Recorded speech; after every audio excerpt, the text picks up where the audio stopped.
guys, welcome back to my channel and welcome to today's video. I feel like I always should win an award for like the most awkward intros, but hi! So today's video, I am going to be talking about something that has been pretty highly requested. I've been asked a few times to do this video, and the funny thing, this is actually my second time filming this because the first time I filmed it, I sat down to look at it and I was just like, this isn't quite right, the vibe wasn't right. There have been so few times in my 10 years of filming YouTube videos that I've actually scrapped videos, and actually both of the videos I filmed that day I totally scrapped. I was just like, this is not the vibe I want. So today I'm back attempting to film it again, and a couple things I want to say at the top of the video. The first one, before I dive in, is I wouldn't have necessarily thought to make this video because part of me kind of feels like my life the last few years has already been kind of a testament or a guide or an example to like what I'm about to talk to you guys about.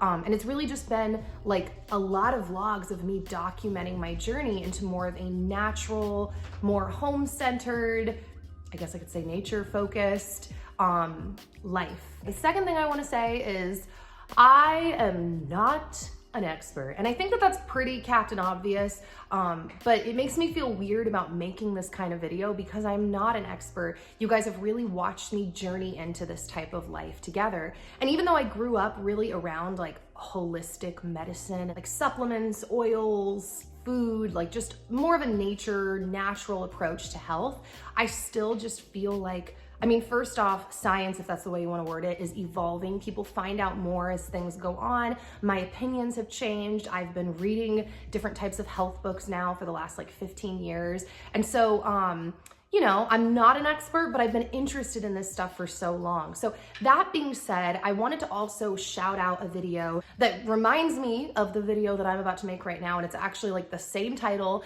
And it's from someone who's a huge inspiration of mine. Her name is Lisa, and her channel here on YouTube, you probably already know it, is Farmhouse on Boone. And she actually made a video with another fellow homesteader talking about how to embark on natural living, like where to begin. And it was a really great episode. So if you still want more encouragement, different perspectives, thoughts, all of that, be sure to go check out Lisa's podcast, The Simple Farmhouse Life, that episode. And if I can remember, I will link it down below. And if I forget, just tell me in the comments. So tip number one for embarking on a more natural, healthy, home-focused life is to cook from scratch. And this is the same tip that Lisa gives in her video. And this is something that I have found for myself over the last couple of years to be like a primary focus for myself, for my family in terms of health. And I really think that if you're just embarking on this journey, you're wanting to become more healthy, you're wanting to maybe even dive into like the homesteading world, because I think that cooking is such an important part of homesteading, because as you learn how to grow things, you have to know how to process that food and how to turn it into meals for your family. So even if homesteading or just a garden is something that you're daydreaming of for down the line in your future, it's not anytime soon, cooking, in my opinion, is kind of that same vibe, that same like path, figuring out how to turn things that are actually food into edible food. And what I mean by that is Dan and I joke a lot that a lot of the stuff at the grocery store, we'll just walk around and we're like, that's not food, that's not food, that's not food. And so that's what I really mean when I say that it really is the greatest first step you can do towards health and taking care of yourself and your family.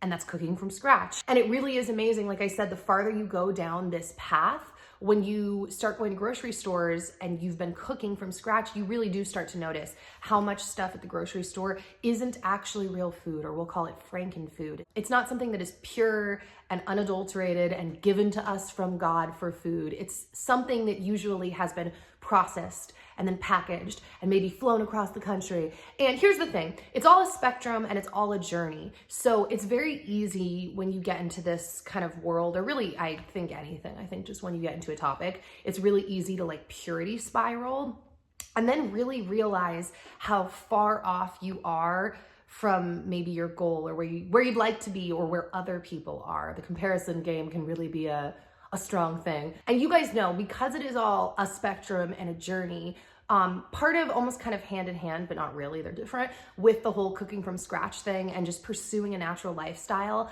I would almost say my next tip, next to tip number one, because we're gonna keep talking about the cooking thing, would be not to beat yourself up, because it is so easy to purity spiral and to compare and to instantly switch into that perfectionist mindset when maybe you haven't even started attempting the thing yet, because you already go into comparison mode, or how hard it would be, or how it's not going to be just right exactly how you want it. But the thing is, we know that we're not guaranteed tomorrow.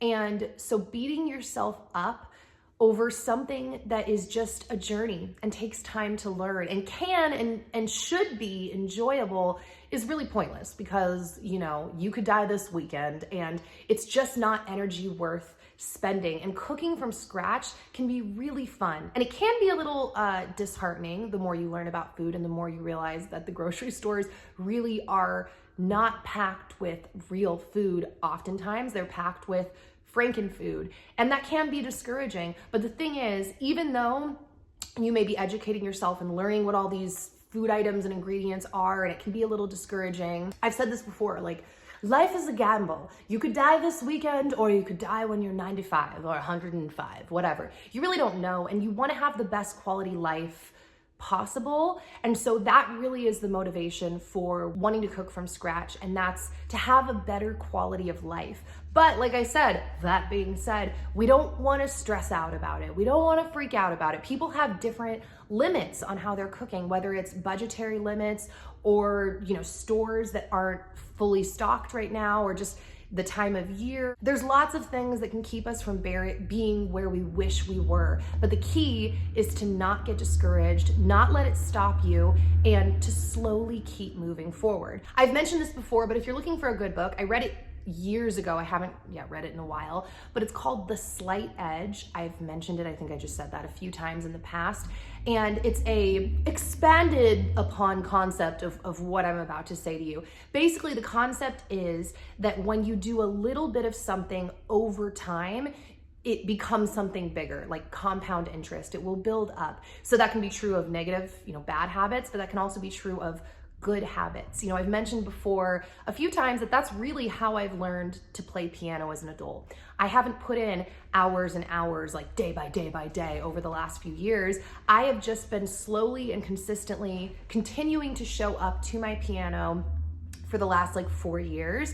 And sure enough, that compound interest has added up, and I've hit the goals that I set out initially to hit. Now my goals are now altering and changing, but that's the amazing thing about operating in this slight edge headspace, is things can change, things can adapt, but you just keep moving forward in small baby steps. Speaking of small baby steps, Zoe says hi, by the way. You want to sit on the blanket? There you go. You can just sit right next to me. So yeah, I kind of went off on 12 different directions, but that's the main first tip, is cook from home and cook from scratch. And like I said, it's a journey. I have been attempting to cook from scratch now for the last 3.5 years.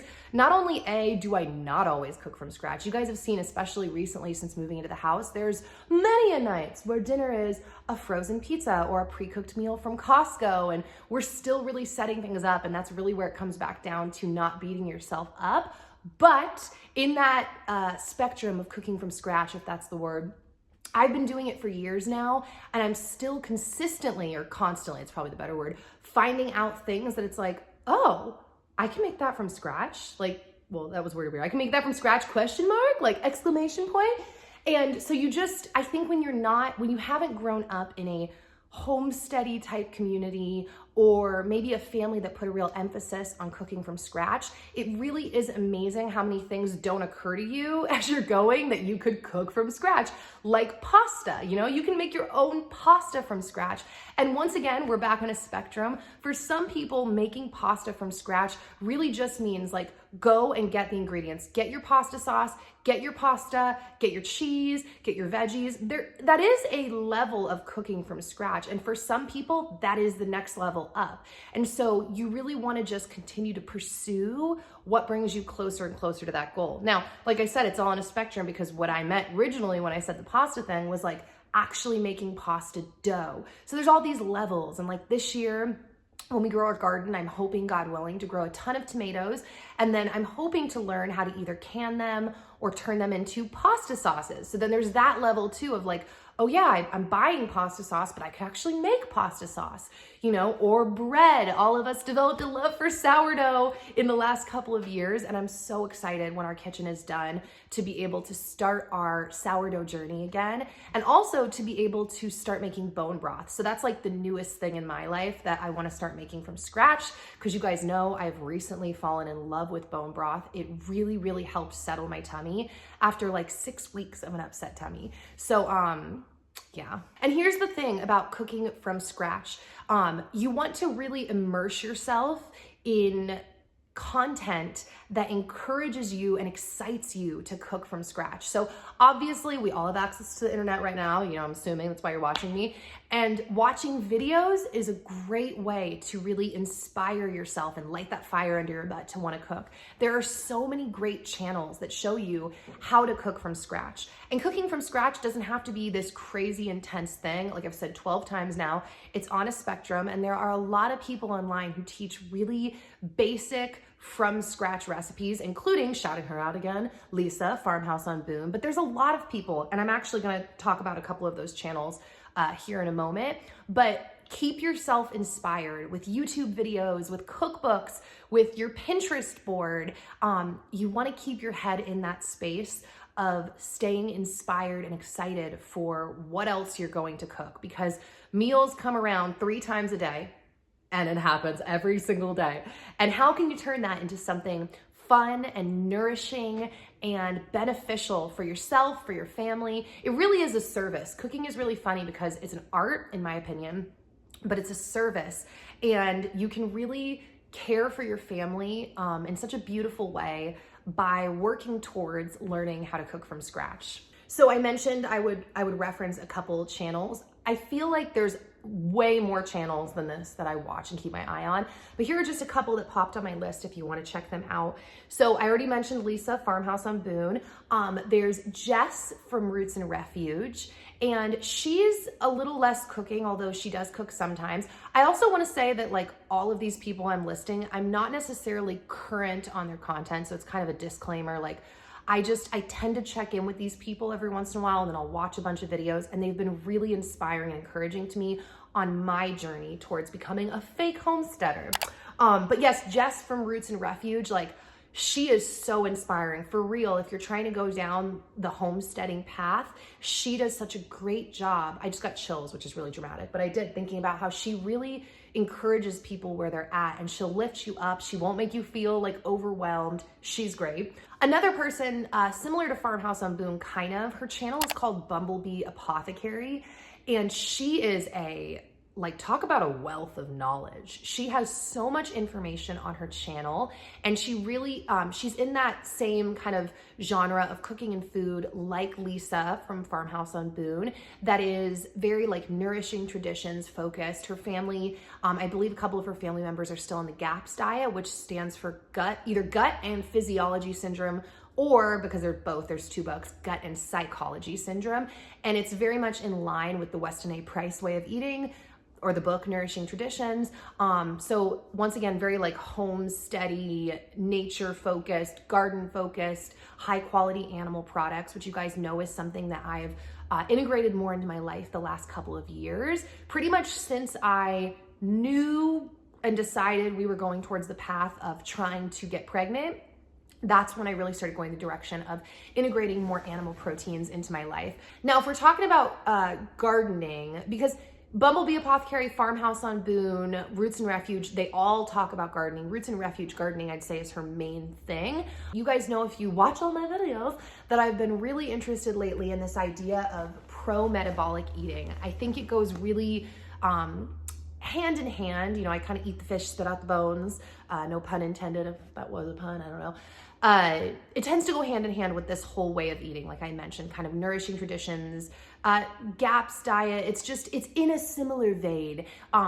Anyways, with this whole pro-metabolic eating thing, there's a person on YouTube that I've like binge watched her videos, and her name is Jessica Ash Wellness. So she's also on Instagram, but most of my like consumption of her content has been on YouTube. She does so many Instagram lives and then records them and uploads them to YouTube. So if you're really trying to get a better, broader screenshot of pro-metabolic eating without signing up for a program right away, all of her lives are on YouTube, and I've just been like slowly binging them for like 4 months now, and they're so informative.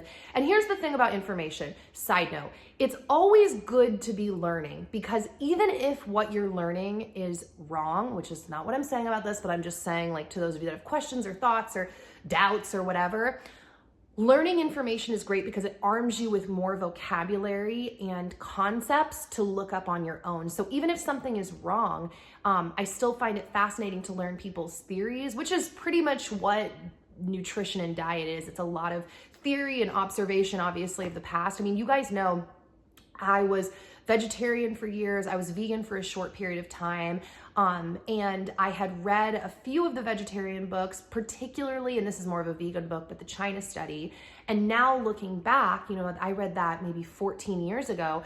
It's fascinating to see, like, man, people are just kind of speculating based on, you know, science, experiments, how people are reacting. But that being said, the pro-metabolic way of eating, I'm definitely very interested in that general pro-metabolic, Weston A. Price, Nourishing Traditions, Gaps, just like that camp-ish, I'm very fascinated in right now. So Jessica Ash Wellness is another great one.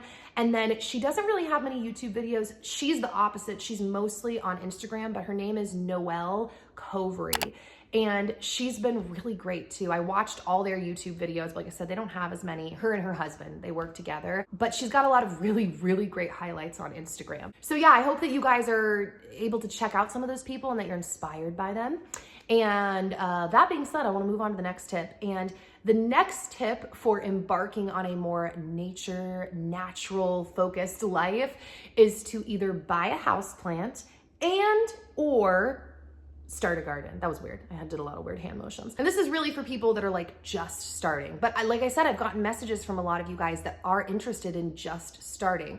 Now, the reason I said get a houseplant is because that's very specific to my journey. That's actually how I really got interested in the idea of becoming a fake homesteader and cooking more and just growth and life in general. I mean, honestly, having a houseplant in my mind was one of the small steps that led me towards realizing that I did in fact want to create and grow a baby if that's what God had for me. Because seeing something grow and get bigger and be healthy when you take care of it and not be healthy when you don't, and taking off like clippings and then making new plants, like it is literally magic. I had never had a houseplant in my life until moving to Nashville. Well, we all know the story. I had one, I killed it. My friend was like, she gave it to me and then she saw I killed it, was like, can I just take it back and bring this back to life? And I was like, sure, whatever, sorry, I didn't care for it.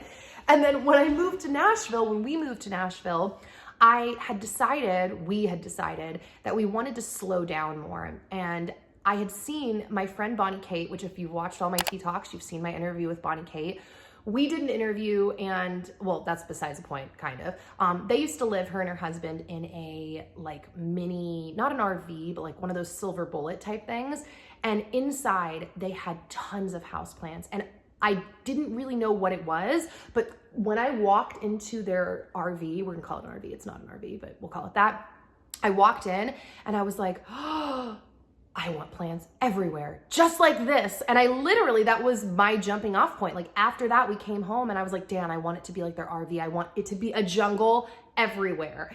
And so that was my first inspiration. And then really, once I had houseplants and I started growing, it just naturally led into wanting to grow my own food and looking at seeds and wanting to start a garden outside. And you guys know for a couple of years, we actually had 2 indoor tower gardens, which I'm so sad to report we did not bring with us from Nashville.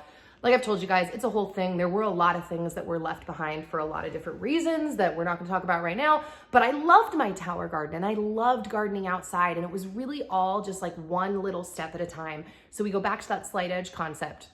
If you're wanting to dip into this world, get a houseplant or we're gonna say it again, start a garden. And here's the thing about starting a garden or having a house plant or any of it, don't be afraid to fail. and to kill plants, or for things to not be perfect and just right. Because something that we have learned over the last few years and really just like seen happen, this is something that I kind of already knew, and you guys know Dan tends to be more of a perfectionist than me. That's honestly better. His stuff turns out to be more quality often, but I tend to be a little more like, whatever, like, let's just do it. If it's overwhelming in your head, all of the things that you would need to do, you need to kind of pause, rewind, and remember that you don't need to do anything. And what I mean by that is you are going to learn no matter what. And so if all you can get a hold of are seeds that maybe you found at the dollar store, which, side note, I'm not advocating for cheap seeds. I'm a big believer in organic, non-GMO, I think it's called open pollination seeds, like seeds that aren't owned, because that's a whole separate thing.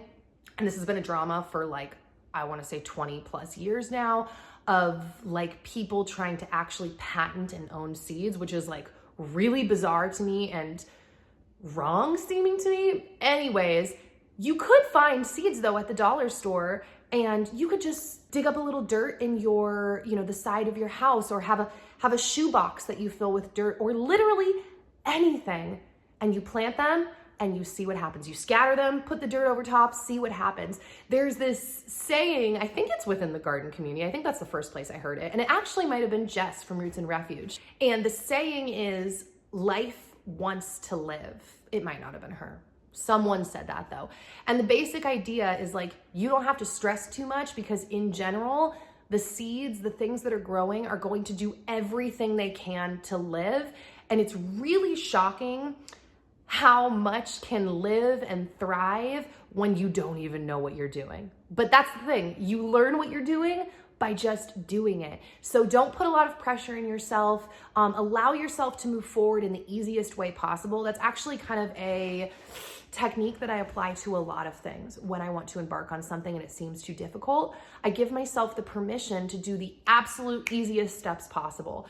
Like, I remember I was working with this life coach maybe 15 years ago before I started YouTube. And I remember she was talking about, and it was like a life coach in terms of kind of a career life coach back when I was doing like theater and acting and all of that. This is someone that I worked with in like a group class setting, and she was great. Her name is Dallas Travers. If you're ever looking for someone to work with, I remember I had a really positive experience with her. I'm not sure if she's still doing it, but anyways, she would talk about how, like, she told this story of someone that wanted to go to the gym. Maybe it was her, like, get in shape. And it felt so overwhelming and they weren't doing it. And so they started with the smallest, easiest step. And they just said, you know what? Every day I'm just gonna put on my tennis shoes and I'm gonna walk across the street to the gym, because they lived across the street from the gym. They were like, I don't have to stay. I just need to walk over and then come back. And basically the natural evolution of what happened was they set the bar so low for themselves that they felt ridiculous not to do it. It was like, that's so easy. I can put my shoes on and walk across the street. And it slowly ended up building into a fitness routine. Like, you add a little bit here, you add a little bit there, and then the person, and like, this story kind of stinks because it's super vague and has a vague ending, but I do remember that was the gist, that it was like, wow. And then it built into something else. So sometimes when you want to embark on something, starting with the easiest thing, the path of least resistance, doesn't mean you're camping out, you're gonna camp there and build a house there and stay there forever, but you're passing through and you're learning.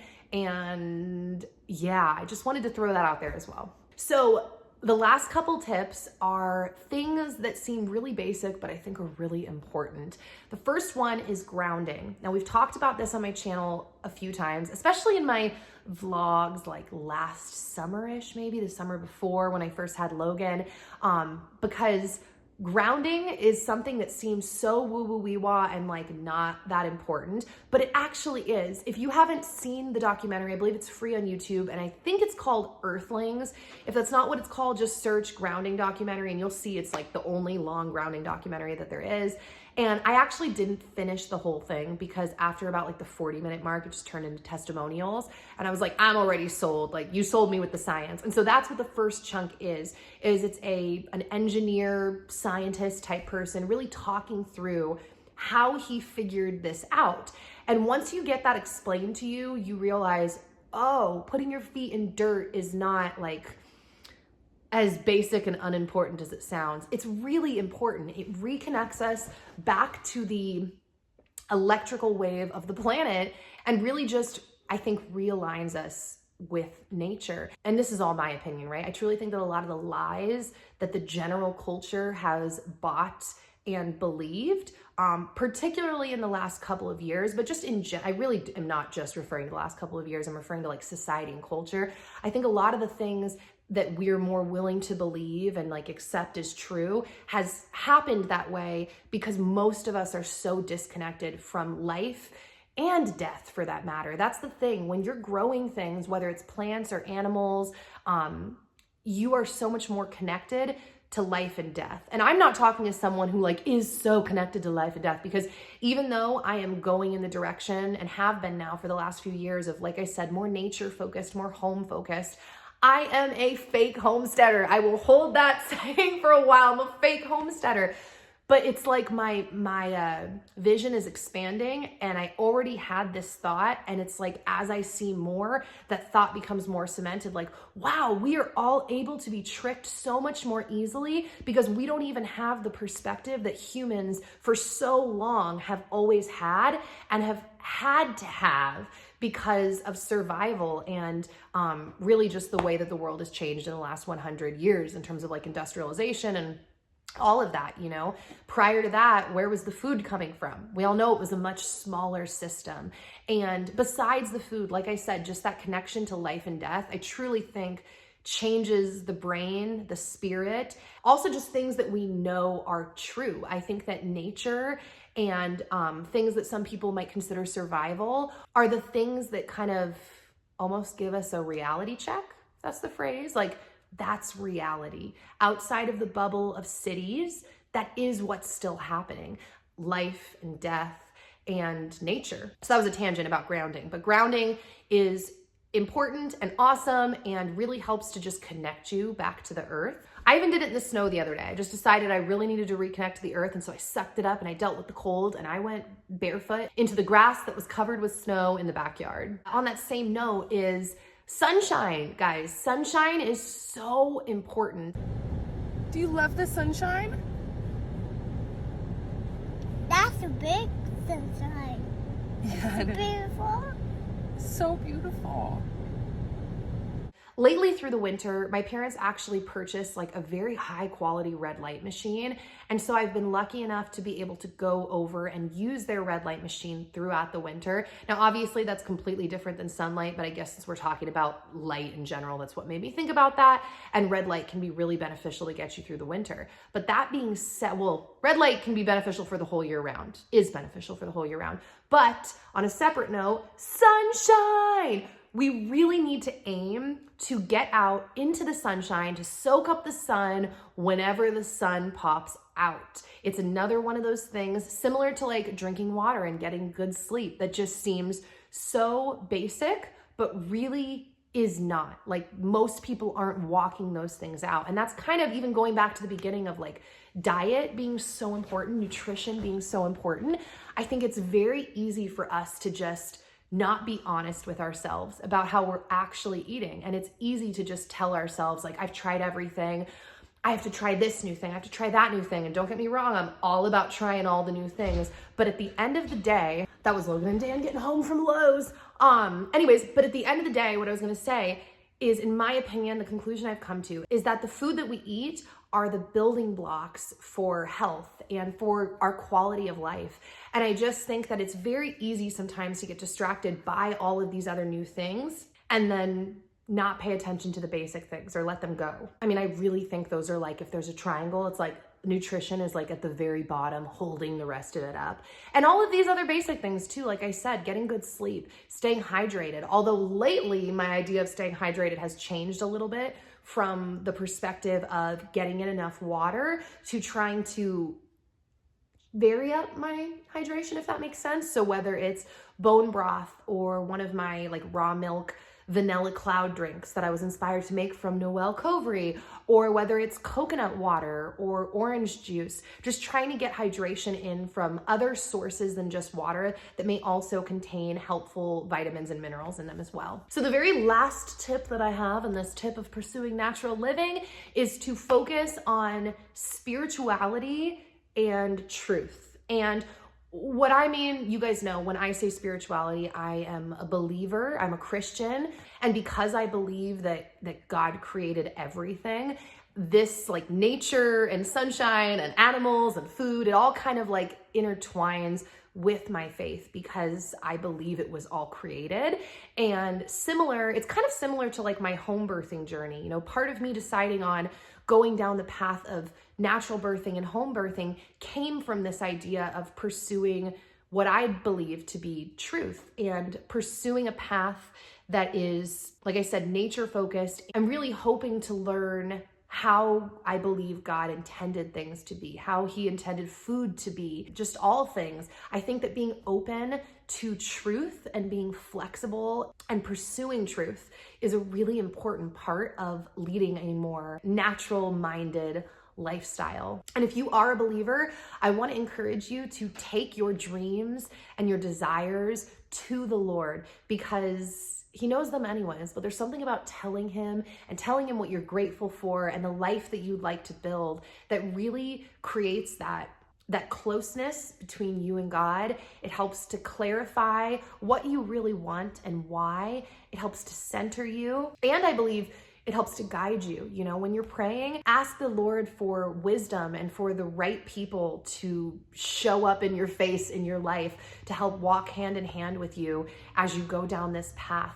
Pray for your other family members as you embark on this journey for openness and curiosity and excitement as a family. You know, a lot of people, I think, maybe don't want to start this kind of lifestyle because it feels overwhelming, like I said in the beginning. But every single homesteader that I follow says the same thing. They all say you will be amazed where you can end up in 4 to 5 years if you just start moving forward. So, like I said, it can feel overwhelming, but bring that to the Lord. Tell him how you're feeling. Tell him your desires and your dreams. And like I said, pursue truth. Don't feel scared of pursuing truth. And I mean that both in faith, but I mean that in all of this type of stuff too, like the nature-focused stuff. There's a lot of things that have changed in the last 100 years. Like I mentioned, birth included. And don't be scared of that. Just pursue, learn, eat the fish, spit out the bones, do what's right for you and your family, and just keep going. So that is it, guys, for this video. I hope that this was encouraging to you. Like I said, I rarely refilm videos, so hopefully it was worth it. If you did like this video, please give it a thumbs up. It really helps to support my channel. And leave a comment down below just letting me know that you were here because that helps to support my channel as well. And let me know any thoughts that you have or questions or requests. I see all of the comments, so I will definitely see you down there. And then last but not least, if you haven't checked out my Patreon, go ahead and check that out. I will link that down below. Thank you to everyone who has already gone over. You guys know the last 8 months have been wild, and you guys have been an important part of helping to continue to support my work and our family, and it just means a lot. So if you go on my Patreon, you have access to all of the exclusive content that I have been posting over there for the last couple of years, as well as the current things that I'm posting. So I will, God willing, see you guys back here soon with another new video. And with all of that being said, I'm gonna go now. Bye, guys.